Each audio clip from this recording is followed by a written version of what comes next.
안녕하세요. 가연쌤의 중학교 정보 시간입니다. 오늘은 문제 해결과 프로그래밍 단원에서 핵심 요소 추출 단원 같이 학습할게요. 핵심 요소 추출 단원의 학습 목표 다 같이 읽어볼까요? 1. 문제 상황에 제시된 다양한 요소를 나열할 수 있다. 2. 문제 해결에 필요한 요소와 불필요한 요소를 분류할 수 있다. 교과서에 해당 부분 참고하면서 학습하도록 해요. 문제 해결 과정을 알아볼게요. 우리 문제 이해 및 분석은 지난주에 학습을 했고요. 오늘은 나머지 과정을 하나씩 볼게요. 먼저 핵심 요소 추출하기 단계예요. 지난 시간에 선생님이 소 그림 이야기를 하면서 추상화 얘기를 했는데 혹시 기억나나요? 추상화는 문제를 해결하기 위해 문제를 작은 단위로 쪼갠 뒤 이 중 문제 해결에 필요한 핵심 요소를 선택하는 과정이에요. 이런 과정을 통해 문제가 간결해지고 이해하기 쉬워지면서 또 문제 사례에 적용할 수 있는 규칙도 발견할 수 있어요. 문제 상황에서 제시된 조건과 정보를 자세히 관찰해서 각 요소들 사이의 관계를 파악한 뒤에 문제 해결에 필요한 요소와 불필요한 요소를 분리하는 것을 핵심 요소 추출이라고 해요. 추상화 안에 핵심 요소 추출이 포함된다고 생각하면 돼요. 추상화에는 두 가지 종류가 있는데요. 상태의 추상화와 동작의 추상화가 있어요. 상태의 추상화는 문제의 자료를 추상화하는 걸로 어떤 대상의 특성이나 속성을 추출하는 거예요. 그리고 동작의 추상화는 어떤 대상에 변화하는 동작이나 기능을 추출하는 거예요. 예를 한번 들어볼까요? 빨간 스포츠카를 추상화해봤어요. 상태로는 색상, 최고 속도, 주행 거리 이런 게 있고요. 동작으로는 출발하기, 정지하기, 가속하기, 감속하기 이런 게 있어요. 우리 친구들이 좋아하는 음료수나 과자가 나오는 자판기를 한번 생각하고 그 자판기를 추상화 해볼까요? 선생님은 커피나 아니면 라면 자판기가 좋을 것 같아요. 그래서 어떤 자판기에 상태는 무엇이 있고 동작은 무엇이 있을지 한번 생각해 보세요. 다음으로 문제 해결 과정에서 문제 해결 방법 찾기를 한번 볼게요. 문제 해결 방법으로 교과서에 나온 방법이 세 가지가 있어요. 첫 번째 방법은 문제 규칙이나 패턴 찾기, 그리고 두 번째 방법은 큰 문제를 작은 문제로 나누어 해결하기, 세 번째는 시행착오를 거쳐서 해결하기, 이렇게 세 가지 방법이 있는데 이 방법들은 나중에 뒤에서 배울 알고리즘 영역에서도 또 나오니까 잘 알아두면 좋아요. 첫 번째로 문제의 규칙이나 패턴을 찾아서 해결하는 것을 한번 볼게요. 생크림 케이크 만들기, 그리고 딸기 케이크 만들기, 초콜릿 케이크 만들기 방법을 이렇게 적어봤어요. 그런데 여러분이 이 과정을 자세히 한번 보면 중복되는 내용이 있어요. 선생님이 중복되는 내용을 두꺼운 글씨로 한번 표시를 해봤어요. 그래서 이러한 과정으로부터 규칙을 찾을 수가 있겠죠.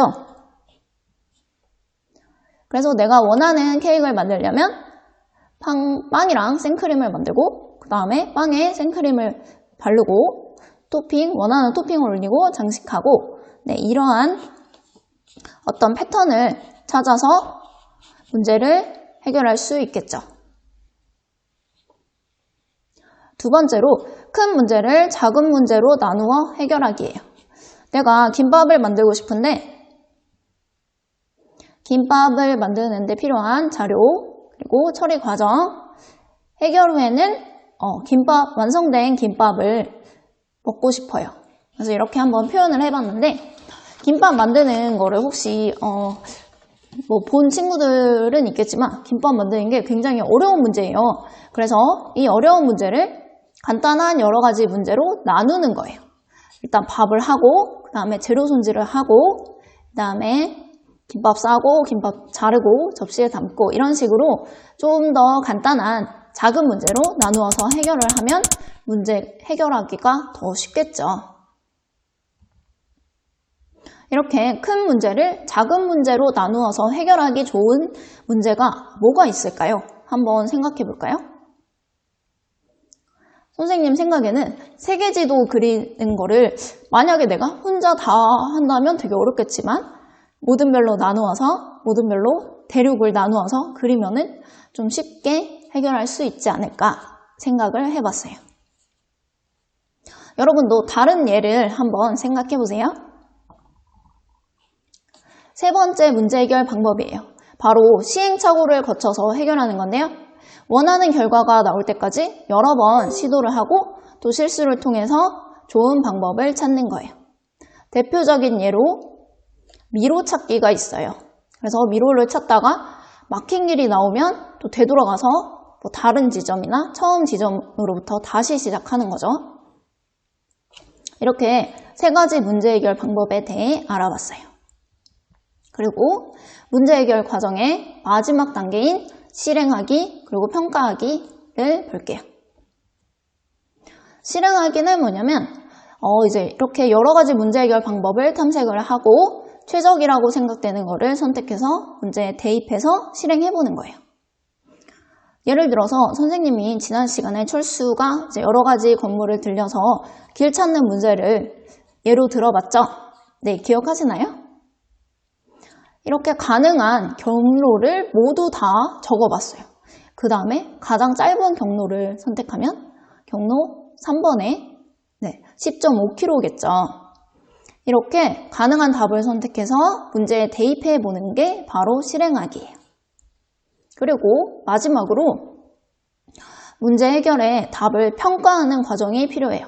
문제가 올바르게 해결되었는지, 혹시 잘못된 부분은 없는지, 빠진 조건은 없는지, 그리고 혹시 더 좋은 방법이 있는지 이런 거를 생각해보고 문제 해결의 답을 평가하는 거예요.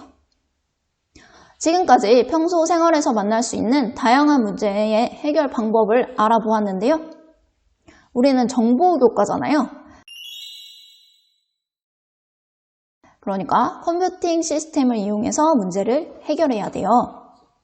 앞에 배운 문제 해결 방식이랑 비슷해요. 일단 문제를 분석하고 또 다양하게 표현해보고요. 문제 해결 방법을 찾아봐요. 그리고 이 문제를 해결할 수 있는 알고리즘을 세우고, 알고리즘은 다음 시간에 학습할 거예요. 그 다음에 우리가 문제를 사람이 해결하는 게 아니라 컴퓨터를 시켜서 해결하고 싶기 때문에 컴퓨터가 수행할 수 있는 프로그램으로 작성을 해야 돼요. 그리고 실제로 프로그램을 실행해보고 또 다양한 데이터를 넣어보면서 혹시 잘못된 부분 없는지 평가해봐야겠죠. 우리가 앞으로 이제 컴퓨터 실습을 할 건데 그때 여러 프로그램을 만들어 볼 거예요. 그럴 때 이런 과정을 잘 기억하고 있으면 좋겠죠. 네, 스스로 해보기 위해서 선생님이 이제 교과서에 나와 있는 문제를 하나 내볼게요. 어두운 밤인데 산속에서 4명이 다리를 건너려고 해요. 그런데 다리가 낡아서 한 번에 2명까지만 건널 수가 있고요. 4명이 다리를 건너는 속도가 다 달라요. 근데 만약에 2명이 같이 건너면 더 이제 느린 사람의 속도에 맞춰야 돼요. 만약에 2분이랑 5분 사람이 건너면 5분에 맞춰지는 거죠. 그리고 다리에 구멍이 나 있어가지고 그 구멍을 피하려면 손전등을 꼭 들고 다리를 건너야 하는데 손전등은 하나밖에 없어요.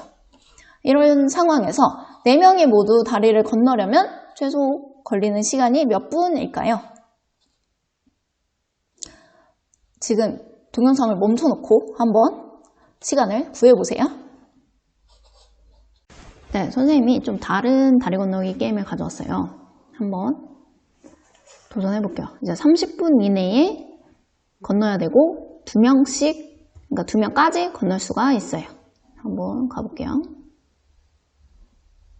빠른 사람 먼저 보내고 다음에 빠른 애가 돌아오고 다음에 느린 사람을 보내고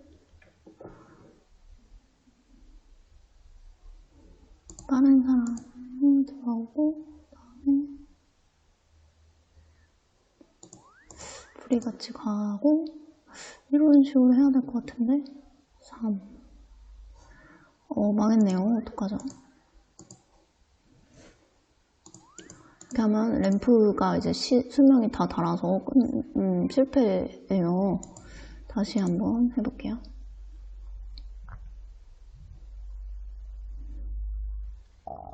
일단 이렇게 2명을 한번 보내볼까요? 다음에 얘가 돌아오고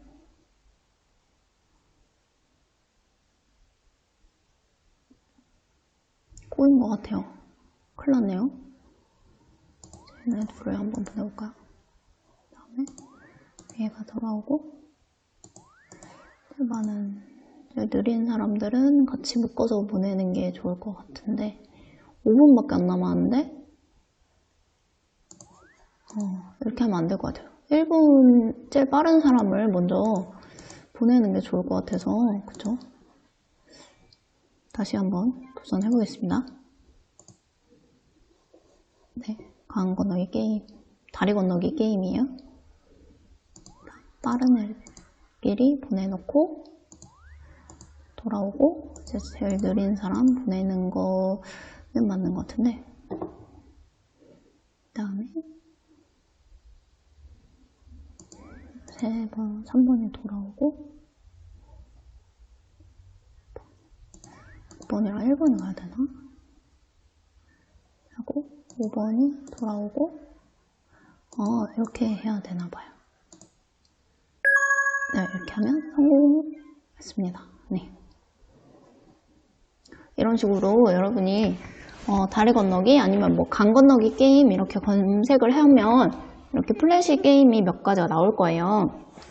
그래서 이런 것도 찾아서 한번 해보면 우리 이제 문제 해결이나 알고리즘 단원이랑 어느 정도 연관이 있어요. 오늘 배운 내용 정리해 볼게요. 오늘은 추상화 그리고 그 안에서 핵심 요소 추출에 대해서 알아봤고요. 문제 해결 방법 3가지에 대해서 배워봤어요. 그리고 내가 선택한 방법을 실행하고 평가해야 문제를 효율적으로 또 정확하게 해결할 수 있다는 것을 배웠죠. 다음 시간에는 알고리즘의 이해에 대해서 학습해 볼게요. 지금까지 시청해 주셔서 감사합니다. 네, 여러분 모두 건강 유의하시고요. 다음 시간에 또 만나요. 안녕.